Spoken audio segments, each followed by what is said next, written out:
Welcome to I dream media. So జనరల్‌గా మోకాలు నొప్పుల సమస్య చాలా మందిని ఇబ్బంది పెట్టే ప్రాబ్లమ్ ఇది. అయితే మోకాలు నొప్పులు ఉన్న వాళ్ళు ఎలాంటి ఆహారాలు తీసుకోవాలి? ఎలాంటి ఆహారాలు తీసుకుంటే మోకాలు నొప్పులు తగ్గిపోతాయి? మోకాళ్ళు స్ట్రాంగ్‌గా ఉంటాయి. మోకాళ్ళ హెల్త్ అనేది బావుంటుంది. మోకాళ్ళలో గుజ్జు పెరగాలంటే ప్రత్యేకంగా తీసుకోవాల్సిన ఆహారాలేంటి? ఇక ఈ నొప్పులు ఎక్కువ అవ్వకుండా ఎటువంటి ఆహారాల్ని మనం అవాయిడ్ చేయాలి? వివరాలు తెలుసుకుందాం. మనతో పాటు ప్రముఖ డైటీషియన్ జ్యోతిర్మయి గారు ఉన్నారు. మ్యామ్ నమస్తే అండి. నమస్తే అండి. సో జనరల్‌గా ఆహారమే ఔషధం ఇలా చెప్తూ ఉంటారు. అవును. మనం తీసుకునే ఆహారాలు మన హెల్త్ మీద చాలా ప్రభావం చూపిస్తాయి ఇట్లాగా. ఇప్పుడు ఆహ్, ఏం మిస్ అవుతే మనకు మోకాలు నొప్పులొస్తాయి? ఎలాంటి డెఫిషియన్సీ ఉంటే మనకు మోకాలు నొప్పులొస్తాయి? సో, జనరల్లీ మోకాలు నొప్పులనేది ఈ మధ్య కామన్. ఒక పర్టిక్యులర్ ఏజ్ తర్వాత వేర్ అండ్ టియర్ అంటాము. హ్మ్. దానివల్ల మోకాలు నొప్పులొస్తాయన్నమాట. మెయిన్‌లీ కారణం ఏంటంటే లోపల కార్టిలేజ్ ఉంటది. 2 జాయింట్స్ ఎప్పుడైతే 2 జాయింట్స్ ఉంటాయో 2 జాయింట్ మధ్యలో మనకి కార్టిలేజ్ డెవలప్‌మెంట్ అనేది ఉంటది.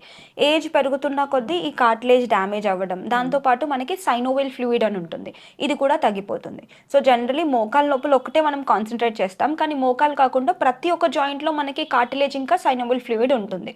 కొంతమందికి మోకాల్లో నొప్పొస్తుంది. కొంతమందికి హిప్ జాయింట్ దగ్గర హ్మ్. నొప్పొస్తుంది. కొంతమందికి ఇక్కడ elbow, shoulder joint A joints తీసుకున్నా కానీ ఏదైనా ఒక పర్టిక్యులర్ జాయింట్ ఎగ్జాంపుల్ ఇది 3 జాయింట్స్ ఉన్నాయి ఇక్కడ. హ్మ్. ఈ రెండిటి మధ్యలో జాయింట్ కూడా మనకి లూబ్రికేషన్ గురించి సైనోవియల్ ఫ్లూయిడ్ కావాలి, కార్టిలేజ్ కావాలి. సో, ఓవరాల్‌గా మనం బోన్ స్ట్రక్చర్ ఇవన్నీ చూసుకున్నట్టయితే బోన్‌కి కాల్షియం కావాలి. Calcium, vitamin D, K2 and కొన్నిసార్లు మెగ్నీషియం చాలా ఇంపార్టెంట్. ఇవన్నీ ఇంపార్టెంట్ అనమాట. ఇది ఓన్లీ బోన్స్‌కే. కానీ మోకాలు జాయింట్ వచ్చేవరకి హ్మ్. మనకు దీంట్లో సైనోవియల్ ఫ్లూయిడ్ ఇంకా మనకి కార్టిలేజ్ పెరగడానికి కొన్ని ఇంపార్టెంట్ న్యూట్రియంట్స్ ఉంటాయన్నమాట. హ్మ్. స్పెషల్లీ మనం గ్లూకోజమిన్ అంటాం. గ్లూకోజమిన్ సల్ఫేట్స్ కానీ, కాండ్రైటిన్ సల్ఫేట్స్ కానీ, సో ఇవేం చేస్తాయంటే లోపల గుజ్జుని సహజంగా పెంచడానికి హెల్ప్ చేస్తుంది. హ్మ్. కొన్ని ఫుడ్స్‌లో అవైలబుల్ ఉంటాయి. స్పెషల్లీ ఇప్పుడు నాన్ వెజిటేరియన్ సోర్సెస్ ఎక్కువగా తీసుకోవాలి. హ్మ్. ష్రింప్స్ అంటాము, రొయ్యల్లో కూడా కొంచెం న్యాచురల్‌గా గ్లూకోజమిన్ ఉంటుందన్నమాట. సో అది మనం తీసుకున్నప్పుడు కొంచెం కార్టిలేజ్ పెరగడానికి హెల్ప్ అవుతుంది. హ్మ్. సో ఇదే కాకుండా ఇంకా కొన్ని ఫ్యాక్టర్స్ ఎఫెక్ట్ అవుతాయి. హ్మ్. లైక్ ఎగ్జాంపుల్ ఓవర్ వెయిట్ ఉన్నప్పుడు ఇంకా ఎక్కువ ప్రెషర్ పడుతుంది నీస్ పైన.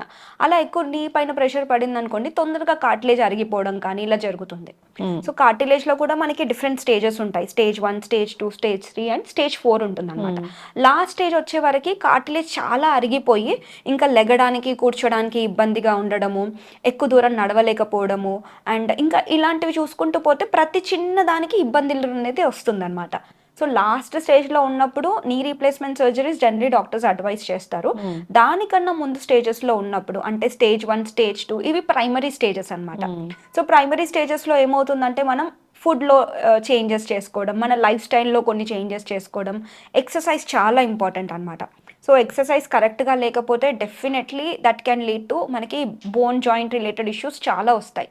చాలామంది ఏమనుకుంటారంటే, హ్మ్. నేను డైట్ ఒక్కటి చేస్తే సరిపోతుంది, హెల్తీ నీడ్స్‌కి అనుకుంటారు. బట్ అది కాదు. Exercise the most important thing. ఎక్సర్సైజ్‌తో పాటు బోన్స్ కి కావాల్సిన న్యూట్రిషన్ ఇస్తే ఈజీగా బోన్ జాయింట్ అనేది హెల్తీగా ఉంటుంది. ఓకే. అయితే ఆహ్, మటన్ సూప్ తీసుకుంటే బోన్స్ స్ట్రెంథెన్ అవుతాయి. ఓవరాల్ టోటల్ బాడీ హెల్త్ కూడా బావుంటుంది అంటారు. అయితే ఈ మోకాలు నొప్పులు ఉన్న వాళ్ళకి ఇది బాగా పనిచేస్తదా? యెస్. బోన్స్ స్పెషల్లీ మనం తీసుకున్నట్టయితే బోన్స్‌కి కావాల్సిన మెయిన్ ఇంపార్టెంట్ కాల్షియం హ్మ్. అనమాట. అండ్ ఇవే కాకుండా ఇవన్నీ మైక్రో న్యూట్రియంట్స్ అంటాం. కాల్షియం కానీ, ఫాస్ఫరస్ కానీ, vitamin K2 and magnesium, manganese, zinc దీంతో పాటు వైటమిన్ డి. హ్మ్. ఇవన్నీ మైక్రో న్యూట్రియంట్స్. అంటే తక్కువ మోతాదులో కావాలి. హ్మ్. మన బోన్ డెవలప్‌మెంట్‌కి, ఓవరాల్ గ్రోత్ అండ్ డెవలప్‌మెంట్‌కి హెల్ప్ అవుతుంది. సో ఇది కాకుండా ఇంకొక ఇంపార్టెంట్ మేజర్ మైక్రో న్యూట్రియంట్ వచ్చేసి ప్రోటీన్ అనమాట. హ్మ్. చాలామంది ఈ ప్రోటీన్ అనేది తక్కువగా తీసుకుంటారు. మనం మటన్ గానీ, చికెన్ గానీ, నాన్ వెజిటేరియన్ సోర్సెస్ ఏది తీసుకున్నా కానీ, మనకి కావాల్సిన అమినో యాసిడ్స్ అంటాము. సో, ఈ ప్రోటీన్స్ అంటే ఏంటంటే, amino acid building blocks of amino యాసిడ్స్‌ని మనం ప్రోటీన్స్ అంటాం. సో, ఓన్లీ మనకి నాన్ వెజిటేరియన్ సోర్సెస్‌లో నుంచే 9 ఎసెన్షియల్ అమినో యాసిడ్స్ ఒస్తాయి. సో, ఈ 9 ఎసెన్షియల్ అమినో యాసిడ్స్ మన బోన్‌కి చాలా ఇంపార్టెంట్. హుహు. అది కాకుండా దీంతో పాటు మన లోపల కార్టిలేజ్, సైనోవియల్ ఫ్లూయిడ్‌కి కూడా హెల్ప్ అవుతుంది. ఖచ్చితంగా ఎవరికైతే మోకాలు నొప్పులు, ఇంకా బోన్ రిలేటెడ్ ఇష్యూస్ ఉంటాయో డెఫినెట్‌లీ నేను నాన్ వెజిటేరియన్ సజెస్ట్ చేస్తాను. బట్ హ్మ్. మీ కొలెస్ట్రాల్ లెవెల్స్ ఒకసారి చెక్ చేసుకొని హ్మ్. లైక్ ఓవర్‌గా ఉంటే ట్రైగ్లిసరైడ్స్ మోర్ థాన్ 200, 300 ఉంటే హ్మ్. తగ్గిచ్చి అంటే వీక్లీ వన్స్ అలా తీసుకుంటే హ్మ్. మంచిదే. Definitely you can have non vegetarian sources. Okay. మోకాలు నొప్పులున్నాయి. లేదా మోకాళ్ళలో గుజ్జరిగిపోయింది. సో, ఆ మోకాళ్ళ హెల్త్ అసలు బాలేదున్నప్పుడు ఒక 5 ఫుడ్స్ ఖచ్చితంగా వీళ్ళు తీసుకోవాలి. సో, మిగతా కొలెస్ట్రాల్ లెవెల్స్ అవన్నీ పక్కన పెడితే ఈ 5 ఫుడ్స్ తీసుకోవాలంటే ఏమేమి ఉంటాయి? ఒకటి ప్రోటీన్ అండి. ప్రోటీన్‌లో నాన్ వెజిటేరియన్ సోర్సెస్ అన్నీ తీసుకోవచ్చు. వెజిటేరియన్స్ కానీ, నాన్ వెజిటేరియన్ సోర్సెస్‌లో ఏది తీసుకున్నా కానీ 9 ఎసెన్షియల్ అమినో యాసిడ్స్ బాడీకి అందాలి. ఆ 9 ఎసెన్షియల్ అమినో యాసిడ్స్‌లో డిఫరెంట్ ఉంటాయి. ల్యూసిన్, ఐసోల్యూసిన్ ఇవన్నీ కంపల్సరీ ఇవ్వాలి. సో, దానికి compulsory non vegetarian sources, vegetarian sources నుంచి ప్రోటీన్ అయితే ఫుల్‌ఫిల్ చేయాలి. ప్రతి ఒక్క కేజీకి 1 గ్రామ్ చొప్పున తీసుకోవాలి. నెక్స్ట్ వచ్చేసి కాల్షియం రిచ్. బికాస్ కాల్షియం అనేది మనకి రోజుకి 1000 ఎంజీ పర్ కావాలన్నమాట. 1000 ఎంజీ తీసుకోవాలన్నమాట ఆర్‌డీఏ ప్రకారం చూసుకుంటే. సో, దాదాపు చాలా మట్టుకి ఒక పర్టిక్యులర్ ఏజ్ తర్వాత వాళ్ళంతా తీసుకోరు. డెఫిషియన్సీ డెఫినెట్లీ కాల్షియం డెఫిషియన్సీ ఉంటుంది. So, calcium rich foods like example ఇప్పుడు ఫూల్ మకానా తీసుకోవచ్చు, milk and milk related sources తీసుకోవచ్చు, మళ్ళీ తర్వాత మిల్లెట్స్ తీసుకోవచ్చు, దాంట్లో కూడా కాల్షియం ఉంటుంది. నువ్వులు తీసుకోవచ్చు, కాల్షియం సోర్సెస్ ఎక్కువ ఉంటుంది. కంపల్సరీ కాల్షియం యాడ్ చేసుకోవాలి. నెక్స్ట్ వచ్చేసి vitamin D. Vitamin D sources మనం చూసుకున్నట్టయితే ఎక్కువగా దీన్ని సన్‌షైన్ వైటమిన్ అంటారు. మనకి సన్ నుంచి వస్తుంది. కానీ ఈ మధ్య కాలంలో ఏంటంటే మనం సన్ ఎక్స్‌పోజర్ చేసినప్పటికీ కూడా మన బాడీ కన్వర్షన్ అనేది ఉండట్లేదు. So, that is a problem. So, additional సప్లిమెంట్స్‌తో పాటు సప్లిమెంట్స్ కన్నా ముందు మనం వైటమిన్ డి ఎక్కువ ఉన్న ఆహారాలు తీసుకోవడం అనేది చాలా important. So, protein, calcium, vitamin D and దాంతోపాటు మనకి మెగ్నీషియం ఇంపార్టెంట్. బికాస్ మెగ్నీషియం అనేది మోర్ దెన్ 700+ ఫంక్షన్స్ ఒక్క మెగ్నీషియం పైన డిపెండ్ అవుతుంది. సో, ఈ ఒక్క మెగ్నీషియం తగ్గిపోతే కూడా ప్రాబ్లమ్స్ అనేవి అరైజ్ అవుతాయి. దీనికి సీడ్స్ అండ్ నట్స్ కంపల్సరీ మీ డైట్లో యాడ్ చేసుకోవాలి. అండ్ ఓవరాల్ ఇదే కాకుండా మనకి కాల్షియం రిచ్ ఐటమ్స్ ఇందాక చెప్పాను కదా, దాంతోపాటు ఇంకా మిగతా మైక్రో న్యూట్రియంట్ రిచ్ ఉన్న సీడ్స్ అండ్ నట్స్ కానివ్వచ్చు, ఫ్రూట్స్ అండ్ వెజిటేబుల్స్ కానివ్వచ్చు, కంపల్సరీ డైట్లో ఇంక్లూడ్ చేసుకుంటే బెటర్ ఉంటుంది.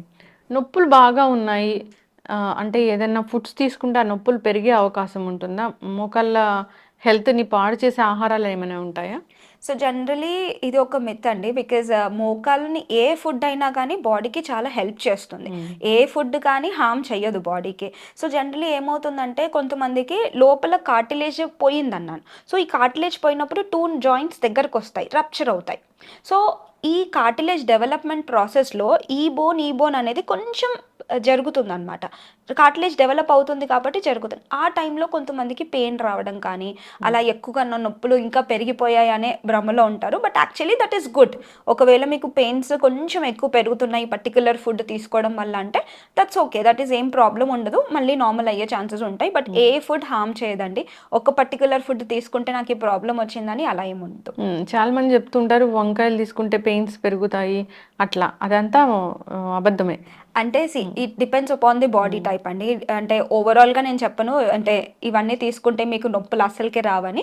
It depends on the body. కొంతమందికి అంటే నేను సజెస్ట్ చేసిన వాళ్ళకి నొప్పులున్నా కానీ నేను అన్నీ సజెస్ట్ చేసినప్పుడు వాళ్ళకేం నొప్పులు రాలేవు.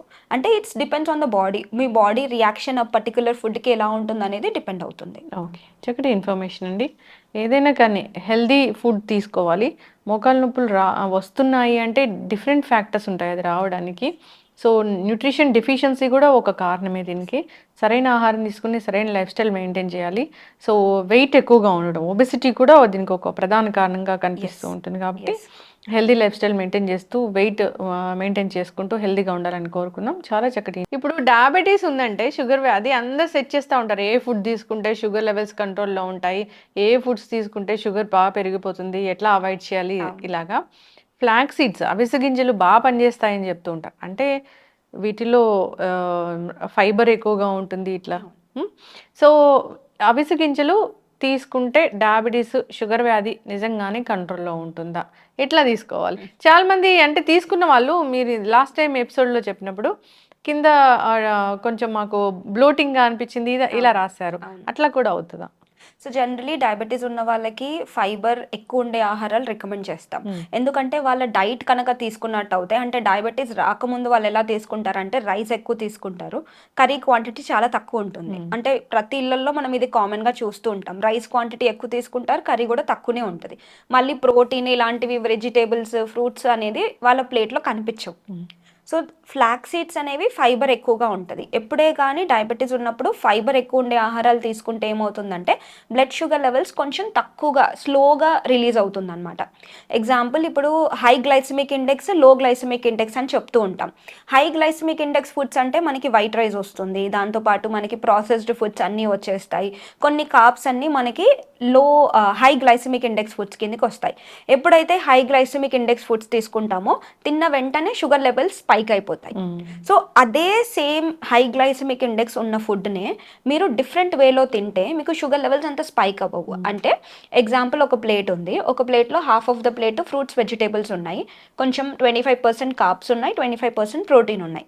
సో మీరు ఎప్పుడే కానీ డయాబెటీస్ ఉన్న వెయిట్ లాస్ జర్నీలో ఉన్నా కానీ మీరు ఇలాంటి మెథడ్ కనుక ఫాలో అవుతే షుగర్ లెవెల్స్ అంతా స్పైక్ అవ్వవు అనమాట. First complete the fruits, wait for 15 to 20 minutes. దాని తర్వాత వెజిటేబుల్స్ తీసుకోండి, మంచిగా అన్ని మిక్స్డ్ వెజిటేబుల్స్ తీసుకోండి. దాని తర్వాత ప్రోటీన్, దాని తర్వాత కార్బోహైడ్రేట్స్. ఇలా తీసుకుంటే షుగర్ లెవెల్స్ అంత తొందరగా స్పైక్ అవ్వదు. This is what we generally suggest. So కొంతమందికి ఇలా తీసుకోలేకపోతారు, అంటే ఫైబర్ ఎక్కువ ఉండే ఆహారాలు తీసుకోవాలి. దానికన్నా బిఫోర్ అంటే మీల్కి బిఫోర్ జనరలీ ఫ్లాక్స్ సీడ్స్ కూడా నేను సజెస్ట్ చేస్తూ ఉంటాను, బాగా నమలేసి తినేసాం. ఎందుకంటే మనకి ఓవరాల్గా ఫైబర్ ఎక్కువ ఉంటుంది కాబట్టి ఆ ఫుల్నెస్ ఫీలింగ్ వస్తుంది, సషైటీ ఫీలింగ్ వస్తుంది. దానివల్ల ఏమవుతుందంటే మనం ఎక్కువ ఫుడ్ తినలేకపోతాం. వాటర్లో కలిపేసి తీసుకోవడం, పౌడర్ చేసి వాటర్లో కలిపేసి తీసుకోవడం వల్ల కడుపు ఫుల్ ఉంటుంది. దాని తర్వాత మనం ఫుడ్ తీసుకున్నప్పుడు తక్కువ క్వాంటిటీ తీసుకుంటాం. సో ఓవరాల్గా ఇంటేక్ తగ్గుతుంది అండ్ ఫైబర్ ఎక్కువ ఉంటుంది కాబట్టి మనకి సాటిస్ఫాక్షన్ ఉంటుంది, షుగర్ లెవెల్స్ కూడా కంట్రోల్ అవుతాయి. ఓకే, ఈ ఫ్లాక్స్ సీడ్స్ని అంటే ఇది కొంచెం నానబెట్టామనుకోండి, ఒక జెల్ లాగా అట్లా ఫామ్ అవుతూ ఉంటుంది.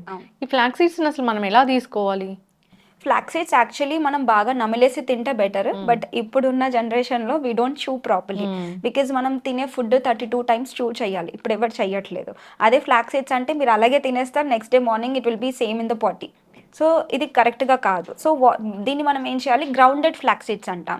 అంటే దాన్ని మిక్సీ చేసి కొంచెం గ్రౌండ్ చేసి తీసుకోవచ్చు, బట్ దీన్ని ఫ్రై చేయకుండా గ్రౌండ్ చేస్తే బెటర్.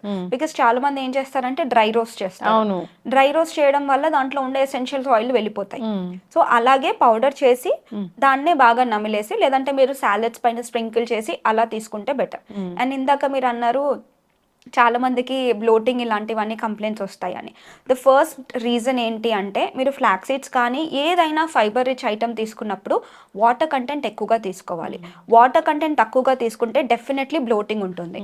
అండ్ ఇది వరకు మీకు ఎప్పుడూ ఫ్లాక్స్ సీడ్స్ కానీ ఇంకా వేరే ఏ ఫైబర్ రిచ్ ఐటమ్స్ కానీ అలవాటు లేనప్పుడు ఫస్ట్ టైం మీ బాడీకి ఇంట్రడ్యూస్ చేస్తున్నప్పుడు బ్లోటింగ్ సమస్యలు వస్తాయి. సో ఒకేసారి ఎక్కువగా తీసుకుంటే ప్రాబ్లం. సో క్వాంటిటీ అనేది చాలా తక్కువ నుంచి స్టార్ట్ చేయండి. జనరల్లీ మనం పిల్లలకి ఎలా స్టార్ట్ చేస్తాం, ఒకేసారి మనం అన్నం పెట్టేయం కదా, బికాస్ దాన్ని మిక్సీ చేసి కొంచెం పేస్ట్ లాగా పెట్టి వాళ్ళకి అలవాటు చేసి ఎలా బాడీ వాళ్ళకి అలవాటు అవుతుందో మనం కూడా మన బాడీకి ఏదైనా కొత్త ఫుడ్ని ఇంట్రడ్యూస్ చేస్తున్నప్పుడు తక్కువ క్వాంటిటీలో ఇవ్వాలి. ఫ్లాక్స్ సీడ్స్ తక్కువ క్వాంటిటీలో ఇచ్చి రెగ్యులర్గా మనం కొంచెం కొంచెం క్వాంటిటీ పెంచుకుంటూ పోయి వాటర్ కంటెంట్ని కూడా బ్యాలెన్స్ చేసుకోవాలి. బికాస్ ఫైబర్ ఏంటి అంటే వాటర్ చాలా అబ్జర్వ్ చేసుకుంటుంది. అంటే మిగతా ఐటమ్స్ ఏది తీసుకున్నా కానీ ఫైబర్ బాగా డైజెస్ట్ అవ్వడానికి మనకి వాటర్ ఎక్కువ కావాలి. ప్రతి 20 kgలకి మినిమం 1 లీటర్ నీళ్ళు ఉండేలాగా చూసుకోవాలి. ఎగ్జాంపుల్ 60 kgs బరువు ఉన్నారనుకోండి, 3 నుంచి 3.5 లీటర్లు నీళ్ళు తీసుకోవాలి. అదే మీరు ఫైబర్ కొంచెం ఎక్కువ తీసుకున్నప్పుడు ఇంకొక 1/2 లీటర్ వాటర్ కనుక తీసుకున్నట్టు అయితే చాలా బెటర్ ఉంటుంది. ఓకే, అయితే ఫ్లాక్స్ సీడ్స్ని అసలు రోస్ట్ చేయకూడదు, పచ్చివే అలా పౌడర్ చేసి ఏదైనా సాలెడ్స్లో తీసుకోవటం కానీ లేదంటే అలాగే ఫుడ్తో పాటు తీసుకోవడం కానీ చేయాలి, అంతేనా? ఎస్, అలాగే చేయాలి. ఎందుకంటే మనకి ఫ్లాక్స్ సీడ్స్లో omega-3 ఫ్యాటీ యాసిడ్స్ ఉంటాయి అనమాట. So generally omega-3 fatty acids గురించి ఎక్కువ మట్టికి చాలా మంది ఫ్లాక్స్ సీడ్స్ అనేవి తీసుకుంటారు. సో ఫ్లాక్స్ సీడ్స్లో మనకి ALA రూపంలో ఉంటుంది, ఆల్ఫా లినోలిక్ యాసిడ్ రూపంలో ఉంటుంది. అండ్ EPA DHA అంటాము, ఈ EPA DHA కూడా omega-3 ఫ్యాటీ యాసిడ్సే. కానీ ఇవన్నీ ప్లాంట్ బేస్డ్ సోర్సెస్లో దొరకవు అనమాట.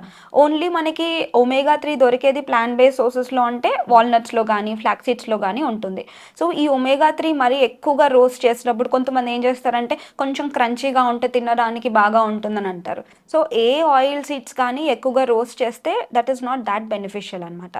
సో అలాగే పచ్చిగా గ్రౌండ్ చేసి తీసుకోవడం వల్ల ఇంకెక్కువ బెనిఫిట్స్ ఉంటాయి. ఓకే, చక్కగా చెప్పారండి. అంటే ప్రతిరోజు ఇప్పుడు షుగర్ ఉన్న వాళ్ళు, డయాబెటిక్ పేషెంట్సే కాదు ఎవరైనా కానీ ఒక క్వాంటిటీ ఇంత మోతాదు తీసుకోవాలి ఫ్లాక్స్ సీడ్స్ అంటే దానికి ఏమైనా మెజర్ ఉంటుందా? ఎస్ అండి, డెఫినెట్లీ. ఎందుకంటే ఆయిల్ సీడ్స్ కాబట్టి ఫైబర్ మరీ ఎక్కువగా కూడా తీసుకోవద్దు, బికాజ్ అగైన్ మళ్ళీ ఇంకెక్కువ బ్లోటింగ్ అవుతుంది. సో మనం రోజుకి 25 to 30 grams ఆఫ్ ఫైబర్ డైట్లో ఉండాలి. సో ఓన్లీ మనకి ఫ్లాక్ సీడ్సే కాకుండా మిగతా సీడ్స్ అండ్ నట్స్ ఫైబర్ ఎక్కువ ఉండే పీచు పదార్థాలు లైక్ ఎగ్జాంపుల్ వెజిటేబుల్స్, ఫ్రూట్స్ కూడా ఉండాలి. సో ఓవరాల్గా మనం తీసుకున్నట్టు అయితే నట్స్ అండ్ సీడ్స్ 1 handful తీసుకోవచ్చు అనమాట. లేదు ఓన్లీ మీరు సీడ్సే కన్జ్యూమ్ చేసుకుంటున్నారంటే 1 teaspoon తీసుకుంటే సరిపోతుంది. ఎస్, చక్కటి ఇన్ఫర్మేషన్ మ్యామ్, చాలా చక్కగా చెప్పారు. నట్స్, సీడ్స్ ఇలాంటివన్నీ కూడా చాలా మనకి ఆరోగ్య లాభాలు చేకూర్చేవే. షుగర్ ఉంది లేదు, బీపీ ఇలాంటి ఇష్యూస్తో పని లేకుండా నార్మల్గా ఎవరైనా వీటిని తగినంత మోతాదులో తీసుకోవచ్చు. లిమిటెడ్ క్వాంటిటీ తీసుకుంటే కనుక ఖచ్చితంగా బెనిఫిట్స్ అనేవి అందుతాయి. సో ప్రతిరోజు తీసుకుంటే మంచిది. చక్కటి ఇన్ఫర్మేషన్ అండి, ధన్యవాదాలు. And for more videos, Please subscribe to iDream. Please subscribe to iDream. Please subscribe iDream. And please subscribe to iDream. For more videos, subscribe to iDream. Please like, share and subscribe to the channel. Congratulations, iDream. Subscribe to iDream. Subscribe to iDream. so subscribe to iDream Media. iDream team andarki huge congratulations. Please subscribe iDream Media. Please subscribe to iDream. Subscribe iDream. Please subscribe to iDream. iDream అంటే నా కళల ఛానల్ను subscribe చేసుకున్న నోరు తిరుగుతలేదు, మీరైతే గంట గుర్తు కొట్టండి. For more such videos, please subscribe to iDream. Subscribe to iDream. Please subscribe to iDream. Please subscribe iDream Media. Please do subscribe to iDream. Please subscribe to iDream Media. For best entertainment and information, please subscribe iDream. And don't forget to subscribe to iDream.